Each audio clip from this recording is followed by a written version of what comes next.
And I said, hey, Bill, I said, there's something out here strange in the air. I said, some lights. I said, do you mind if I flip the lights at this thing?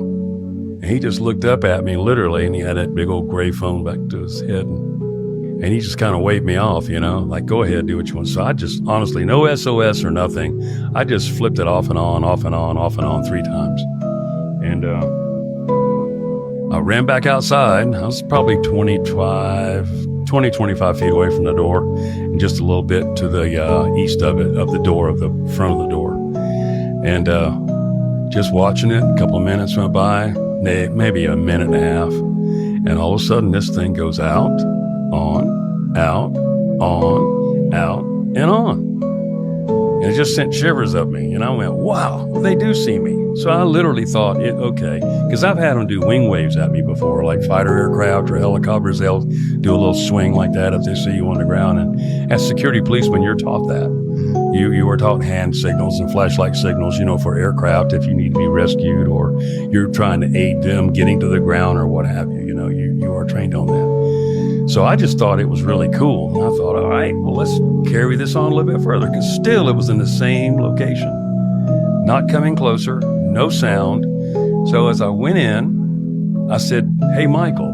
Didn't know Michael from Adam's House Cat. It's our first time we ever worked together, and he was just simply sent out to work this vacation relief from my partner. So I went and I said, hey, man, there's something in the air you need to come and look at. And now he worked missiles also, but on a different flight. He was usually at a different location. He didn't work in November, and he outranked me by 2 months, by the way. So he would be driving the vehicle, and I would be the passenger or the team member.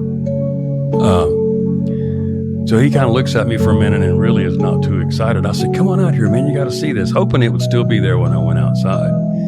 So he comes outside. I said, hold on right there. We walked about 20, 25 feet. And I said, look at that. You see that?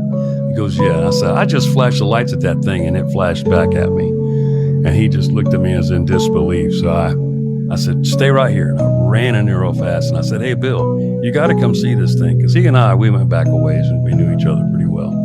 And I don't know what kind of discussion he was in with his wife, but he chose not to come out and stayed on that damn phone. So I flipped the lights again, same sequence, blip, blip, blip, blip, blip, blip, 3 times. Ran back outside, about 2 minutes pass, and it goes out, comes on, goes out, comes on, and stayed on twice.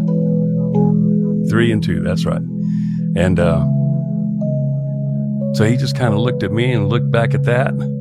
I said, what do you think, man? He goes, man, I don't know. And I said, I'm going to do it again.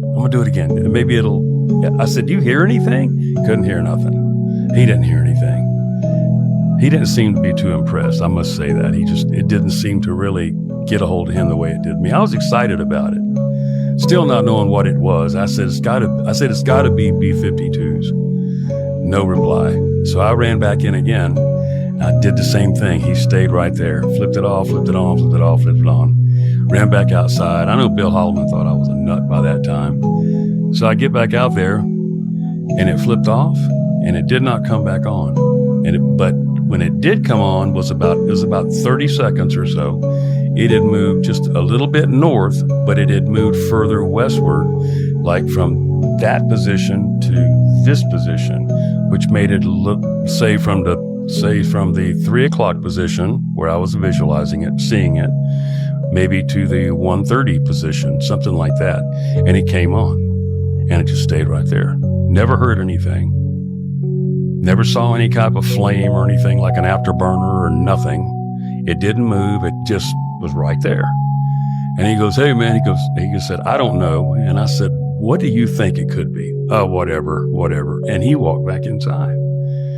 So the last time I went in there and flipped the lights at the thing, came back out, and that would be the 4th time, and it was out, and I didn't see it again. It was, when I came back out, it was gone, or it was out. So I just shook my head. I just took it as, well, I guess they went that way, maybe flying up toward or over toward Belle Fourche, which is about 30 miles away.